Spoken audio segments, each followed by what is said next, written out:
Hello गुरु विद्यार्थियों, तो स्वागत है आपका गुरु विद्या कैरियर इंस्टीट्यूट के अंदर।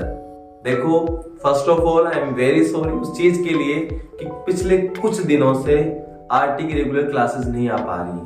रीजन ये रहा कि आरटी के काफी ऑफलाइन बैचेस रनिंग है, इस वजह से उनको टाइम दे पाना जरूरी है।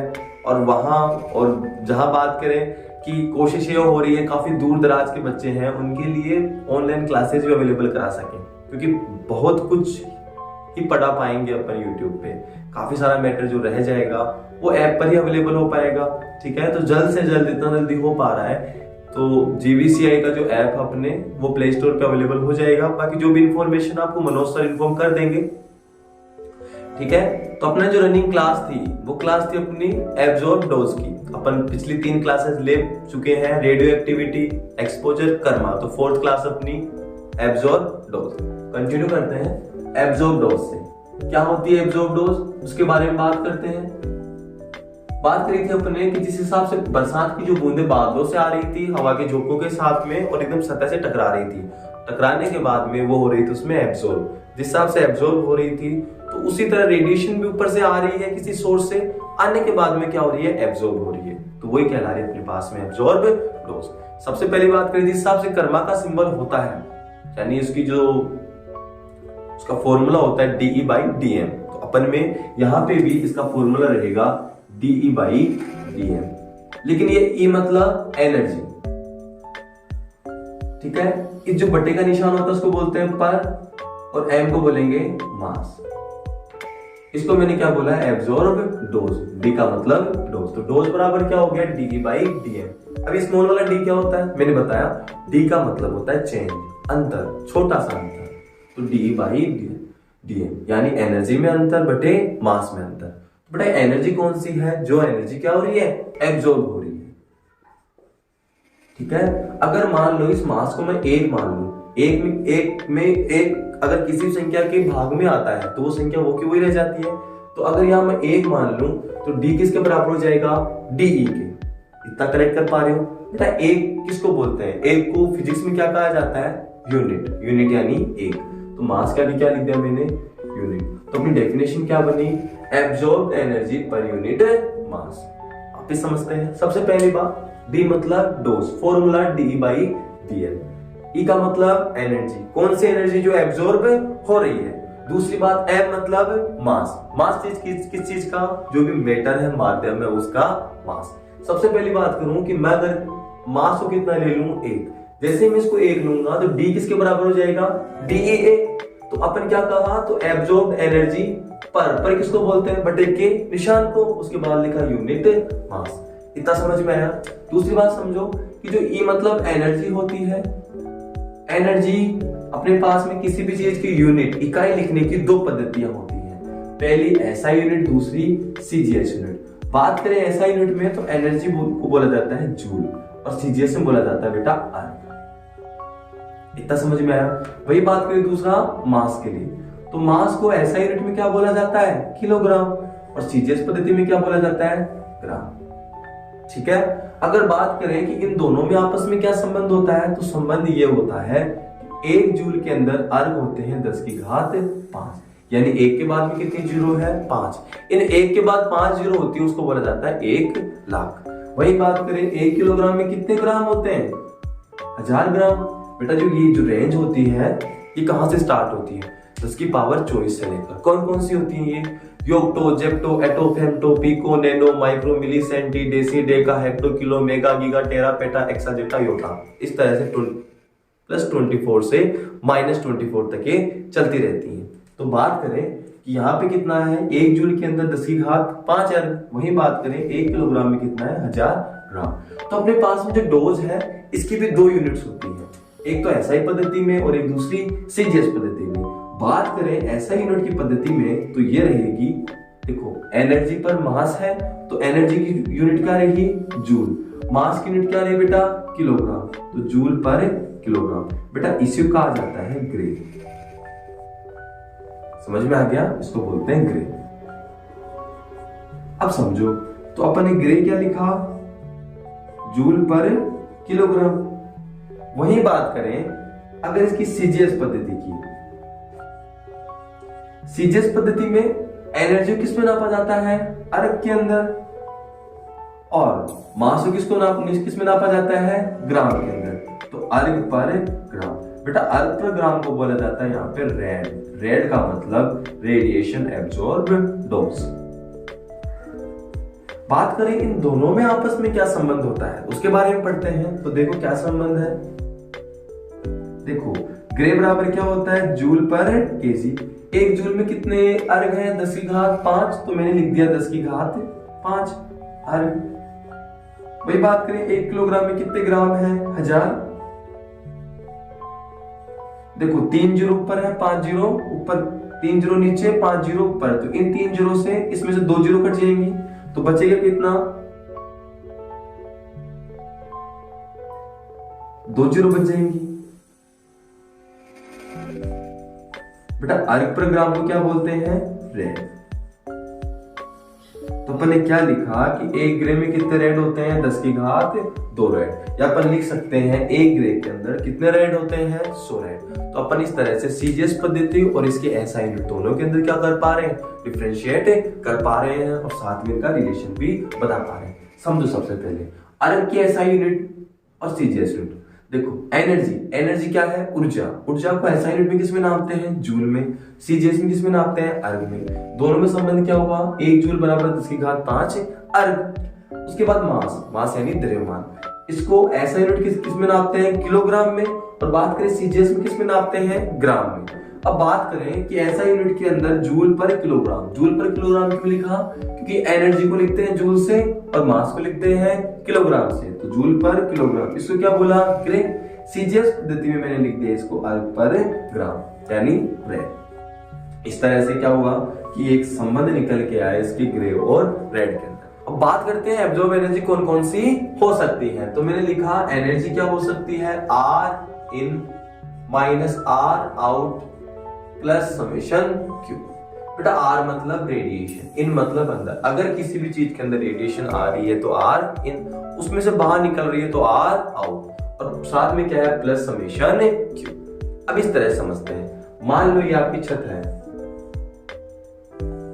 छत से ऊपर से क्या बरस रहा है? पानी। अब इस छत पे पानी क्या हो रहा है? इकट्ठा हो रहा है। मान लो छत के पानी को नीचे निकालने के लिए यहाँ पे एक नल लगा हुआ है, छत से पानी को नीचे बरसने देता है। तो आर इन का मतलब क्या हो? वो रेडिएशन जो अंदर है आ रही है। बाद में आर आउट, यानी अपन चाहते हैं एनर्जी जो क्या हो रही है? एब्जॉर्ब हो रही है, यानी वो पानी जिसको छत क्या कर रही है? एब्जॉर्ब कर रही है। अब बात करते हैं कि आर इन क्या है? कि वो रेडिएशन जो अंदर आ रही है, यानी बारिश का पानी जो इकट्ठा हो रहा है। आर आउट जो पानी निकल के जा रहा है नल के थ्रू, तो निकल के जा रहा है, तो बचेगी कितनी? वो। बात करते हैं समेशन क्यू। समेशन क्यू क्या होता है? बेटा इसको बोला जाता है रेस्ट मास एनर्जी। ये इस तरह से है कि मान लो इस छत से कनेक्टेड कोई दूसरी छत है, वहां से पानी जिसके कहां जाए? इसके अंदर। यानी ये समझना है कि किसी परमाणु के अंदर प्रोटॉन अगर न्यूट्रॉन में कन्वर्ट होता रहता है, या कोई इलेक्ट्रॉन्स अपनी एनर्जी को कम करके अपने वाली कक्षा के अंदर आ जाए, यानी ये परमाणु दूसरी वाली कक्षा में चला जाए, तो यानी परमाणु की एक खुद की ऊर्जा होती है। यानी अगर किसी परमाणु की खुद की ऊर्जा है तो उसको बोलेंगे अपन रेस्ट मास एनर्जी। तो देखो एनर्जी का फॉर्मूला क्या रहा? R in minus R out plus summation Q. तो ये यहाँ पे ये क्या होती है? आपकी एब्जॉर्ब डोज। तो कर्मा और एब्जॉर्ब डोज ये दोनों आपस में कहीं ना कहीं एक दूसरे से जुड़ी हुई है। कर्मा में भी कौन सी कर्मा? कोलिजनल कर्मा। अगर बात करें इन दोनों के अनुपात की तो अभी आगे पढ़ेंगे। तो सबसे पहले ये समझो कि अपन ने सबसे पहले पढ़ा था रेडियो एक्टिविटी, उसके बाद में पढ़ा एक्सपोजर, उसके बाद में पढ़ा कर्मा। कर्मा में मैंने बताया कि जो रेडिएशन आके स्ट्राइक कर रही है किसी भी सतह के ऊपर। एक्सपोजर में मैंने बताया कि जो एयर के साथ में इंटरेक्शन कर रही है। देखो एक्सपोजर में मैंने कहा था कि यह 3 मेगा इलेक्ट्रॉन वोल्ट एनर्जी तक एप्लीकेबल होती है। अब बात करें जब 3 मेगा इलेक्ट्रॉन वोल्ट एनर्जी है तो हाँ ये एयर के अंदर है और 3 मेगा इलेक्ट्रॉन वोल्ट एनर्जी के लिए है। लेकिन एयर जो स्पेस वाली एयर है जो अपने को दिखाई दे रही है उसके लिए ऐसा नहीं होता। यह केवल मान्य है फ्री एयर आयनाइजेशन चैम्बर के लिए। अगर बात करें ओपन एयर के लिए तो हाँ एनर्जी बहुत ज्यादा हो सकती है एक्सपोजर की, 3 ही कोई कंपल्सरी नहीं है। और ये बात जो करेक्ट करी थी अपने सिकंदर सैनी बोस है हमारे, SMS से ही है हमारे, जस्ट सीनियर हैं, तो उन्होंने इस चीज को करेक्ट करा है, उनके लिए बहुत बहुत थैंक यू। और काफी सारे टॉपिक्स और मेजरली टॉपिक्स हाँ उन्होंने ही थेरेपी के मुझे एक्सप्लेन करे हैं, और वो अभी PGI लखनऊ में है, न्यूक्लियर मेडिसिन से उनकी मास्टर्स चल रही है, तो उनके लिए बहुत बहुत थैंक यू। ठीक है, और चलो इसके बारे में पहले देखते हैं कि अपन ने बताया डोज और कर्मा में क्या रिलेशन होता है। तो देखो यहाँ पे मैंने लिखा डोज और कर्मा भी कौन सी, कोलिजल कर्मा, इन दोनों का जो रेशियो अनुपात होता है उसको कहा जाता है बेटा बीटा। समझ में आ रहा है? तो एक कंडीशन समझो, यहाँ पे मैंने डायरेक्ट लिखा डोज, डोज को बोला जाता है एकक कर्मा। कर्मा क्या होती है, जो सतह से टकरा रही है बारिश की बूंदे। देखो ऊपर से आ रही रेडिएशन, रेडिएशन का दूसरा नाम क्या हो सकता है, फोटॉन्स, तो मैं इसको बोलूंगा फोटोन फ्लुएंस। फ्लुएंस यानी कितने पार्टिकल आके जा रहे हैं अंदर, तो मैंने इसको बोला फोटोन फ्लुएंस। और डी डोज को मैंने बोला इलेक्ट्रॉन फ्लुएंस। ये इस तरह से है कि रेडिएशन आ रही है, सतह से टकरा रही है, तो कितनी रेडिएशन आगे टकरा रही है वो तो कर्मा हो गई। अब यहाँ पे इस रेडिएशन की वजह से परमाणु से क्या निकलने लग गए, इलेक्ट्रॉन, तो कितने इलेक्ट्रॉन्स आ रहे हैं वो क्या हो गई, डोज हो गई। अब देखो फोटोन तो सबसे ज्यादा सतह से टकराएंगे, लेकिन जैसे जैसे गहराई बढ़ती जाएगी तो टकराने वाले फोटोन्स की मात्रा क्या हो जाएगी, कम होती चली जाएगी। तो समझना क्या है कि कर्मा, जो कर्मा होती है, जो सरफेस यानी सतह पे क्या होती है, मैक्सिमम। फिर जैसे जैसे डेप्थ आती है, डेप्थ मतलब गहराई, उसके बाद में क्या होती जाती है, कम होती चली जाती है। वही बात करेंगे इसकी डोज की, तो डोज बनने वाले इलेक्ट्रॉन्स की संख्या होती है, तो डोज सबसे पहले सरफेस पे क्या रहेगी, कम रहेगी, लेकिन एक मैक्सिमम गहराई तक यानी डेप्थ पर ये क्या होती जाती है, बढ़ती जाती है, और कहीं जाके क्या हो जाती है, मैक्सिमम हो जाती है। इस पॉइंट को कहा जाता है डी मैक्सिमम। डी मैक्सिमम यहाँ पे डोज क्या है, मैक्सिमम। अगर वहां पे डोज मैक्सिमम है, फिर सतह से और नीचे गहराई पे चलते हैं, तो फिर एकदम से ये डोज क्या हो जाएगी, कम हो जाएगी। क्यों हो जाएगी, कि देखो इलेक्ट्रॉन्स किस वजह से निकले, पर जो फोटॉन्स आ रहे थे उसने तो अभिक्रिया करके इलेक्ट्रॉन्स निकाले हैं, तो फोटॉन्स की संख्या देखो धीरे धीरे कम होती चली जा रही है, तो निकलने वाले इलेक्ट्रॉन्स भी क्या होते चले जाएंगे, बाद में कम होते चले जाएंगे। ठीक है, तो ये बात समझो। तो सबसे पहले बात करी अपन ने एक ग्राफ के थ्रू समझते हैं। ग्राफ में क्या कहा कि जो कर्मा है, कर्मा यानी फोटॉन्स की संख्या जो ऊपर से आके टकरा रहे हैं, यानी बारिश की अधिकतर बूंदे तो सतह से ही टकराएंगी, तो देखो कर्मा यहाँ पे मैक्सिमम है और धीरे धीरे क्या होती जा रही है, कम होती जा रही है। वही बात करें डोज की, डोज क्या होती है, बनने वाली इलेक्ट्रॉन्स की संख्या। तो डोज शुरुआत में बढ़ती जाती है और बढ़ के क्या हो जाती है, इससे भी ऊपर, कर्मा से भी ऊपर चली जाती है, और फिर उसी रेट से कम होती चली जाती है जिस रेट से क्या कम हो रही है, कर्मा। बेटा देखो यहां से यहां तक का हिस्सा जिसके अंदर डोज, देखो ये है कर्मा और ये है आपकी डोज, तो वो यहां से यहां तक का हिस्सा जिसके अंदर आपकी डोज क्या हो रही है, बढ़ रही है। बढ़ने की प्रोसेस को कहा जाता है बिल्डअप। बिल्डअप यानी बढ़ना, तो इस वाले हिस्से का नाम होता है बिल्डअप रीजन। बिल्डअप, बिल्डअप यानी बढ़ने वाला, रीजन मतलब हिस्सा, तो ये वाला हिस्सा क्या है, बिल्डअप रीजन। यहाँ पे कर्मा तो घट रही है, लेकिन डोज समय के साथ में क्या हो रही है, बढ़ती चली जा रही है गहराई के साथ में। अब यहाँ बात करें इस पॉइंट पे कर्मा और डोज आपस में मिल रहे हैं, यानी दोनों के मान क्या है, बराबर, तो इसको बोला जाता है CPE। CP की फुल फॉर्म होती है बेटा charge particle equilibrium. Charge particle equilibrium का मतलब होता है कि जितने फोटॉन्स आ रहे हैं उतने ही क्या बनते जा रहे हैं, इलेक्ट्रॉन्स बनते जा रहे हैं। अब बात करें इसके बाद वाले स्टेज की, तो जिस तरह से कर्मा कम हो रही है उसी तरह से डोज भी बढ़ के लास्ट में क्या हो रही है, कम हो रही है। इसको बोला जाता है बेटा TCPE यानी transient charge particle equilibrium. Transient का मतलब होता है स्पर्श रेखा की तरह, तो जिस तरह से स्पर्श रेखा आके इससे स्पर्श करने की कोशिश कर रही है दोनों लाइनों के तिरछी, तो इस तरह से डोज भी कर्मा के साथ क्या हो रही है, तिरछी होती जा रही है। वापस समझते हैं। सबसे पहले बात करें बीटा की, तो बीटा क्या होता है, डोज और कर्मा का अनुपात होता है। अब पहली बात करें कि जो कर्मा है, कर्मा क्या होता है, फोटोन फ्लुएंस। फ्लुएंस का मतलब होता है संख्या, यानी फोटॉन्स की संख्या जो सतह से आके टकरा रही है। तो देखो सरफेस पे छत पे ही सबसे ज्यादा बारिश की बूंदें टकराएंगी, वो टकरा रही है और सतह के साथ में टकराने वाली बूंदें उनकी संख्या क्या हो रही है, कम होती जा रही है। तो यहाँ पे क्या हुआ कि कर्मा सतह के साथ में क्या हो रही है, कम हो रही है। डोज क्या होती है? इलेक्ट्रॉन फ्लुएंस, यानी फोटोन की अभिक्रिया के बाद बनने वाले इलेक्ट्रॉन्स की संख्या। तो ये इलेक्ट्रॉन सतह के साथ में क्या होते जा रहे हैं? कम होते जा रहे हैं। ठीक है, अब देखो यहां पे डोज ज्यादा है और सबसे पहली बात करें यहाँ के लिए, यहाँ के लिए और यहाँ के लिए, तो यहाँ पे बी की वैल्यू कितनी होती है बेटा? 1।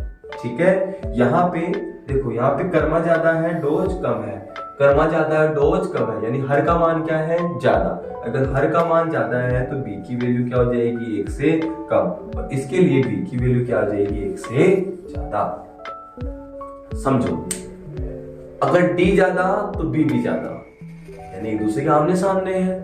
अगर के ज्यादा तो बी क्या है? कम। तो यहाँ पे इस पॉइंट पे के क्या है? ज्यादा, तो बी की वैल्यू 1 से क्या होगी? कम। यहाँ पे दोनों आपस में बराबर, तो वैल्यू कितनी? 1। यहाँ पे डोज ज्यादा हो गई, यानी डी ज्यादा तो बी भी ज्यादा, यानी 1 से ज्यादा। समझ में आया? तो इस तरह से आपकी एब्जॉर्ब डोज क्या होती है? कंप्लीट होती है। ठीक है, बाकी नेक्स्ट टाइम में अपन इक्विवेलेंट डोज और इफेक्टिव डोज की रेगुलर क्लासेस कंटिन्यू करेंगे। ठीक है, बहुत बहुत